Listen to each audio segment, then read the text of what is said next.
To Iraq now, where Kurdish forces have attacked the Islamic State group in northern Iraq and retaken the town of Bashika near Mosul. Kurdish Peshmerga commanders say they've made significant advances into IS territory and secured a key part of a highway. But the battle for Mosul is proving costly on both sides, as Anne Barker reports. The remote village of Suran in northern Iraq is mourning its dead. Kurdish families here have paid the highest price for freedom. In the last week alone, 16 men, all Peshmerga fighters, have died in the battle against IS. Farsad Saleh Abdullah lost his brother Zahir. The last time we spoke was 25 minutes before it happened. I told him, take care. Twice, I had to pull him back to stay with me. He said to me, brother, you look after yourself, I will be fine. Men like these make up much of the 30,000-strong ground force against Islamic State. Slowly but surely they're recapturing outlying towns and villages on the way into Mosul. Just yesterday they took the town of Bashika, 12 kilometres away. It's one of 50 villages the Iraqi-led forces have freed since the operation began a week ago. But they face a tenacious enemy. Islamic State fighters have planted roadside bombs and car bombs along the route. Almost at every turn, the Iraqi-led forces have fought back. Iraqi Brigadier Nijam al-Jabur is leading the operation. ISIS collapse.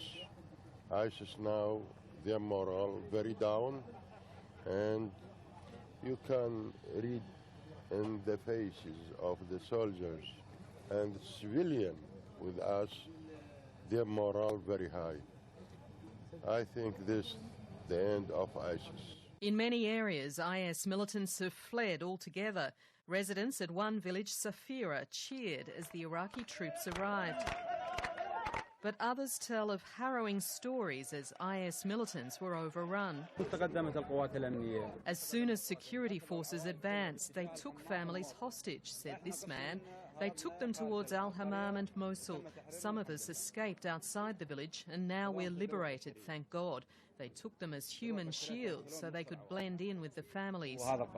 Many are relieved to escape the brutality of life under ISIS control. We were petrified, this woman says. We were living in a ghost town that was just scary. You didn't know at any time death could be at your doorstep.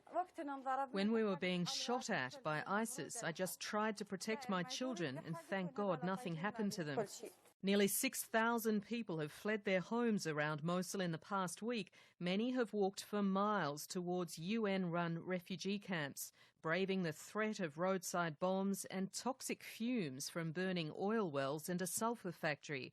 The UN is scrambling to provide shelter for up to 1.5 million people, more than half of them children. There are over 600,000 children that are in dire need of assistance.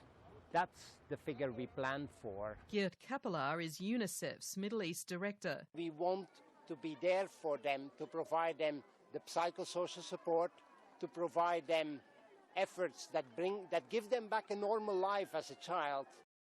That's Geert Kapelar, UNICEF's Middle East regional manager, ending Anne Barker's report.